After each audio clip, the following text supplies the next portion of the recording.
Anno 2023.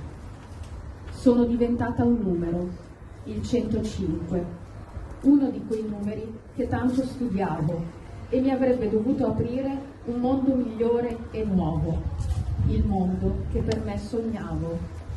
Diradate nebbie, prati verdi, arcobaleni su morbide orme, fiori delicati e puri, falcidiati, in nome di malati amori. Non lasciate, vi prego, che io resti un numero nella memoria di questi atroci e continui crimini.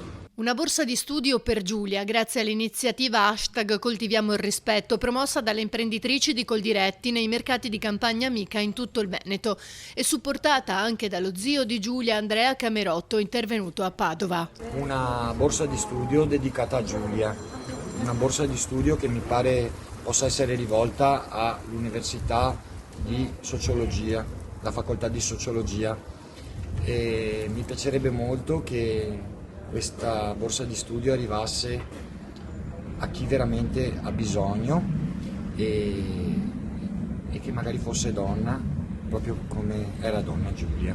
Giulia era buona, ha continuato lo zio, voleva solo stare accanto a chi poi è diventato il suo carnefice.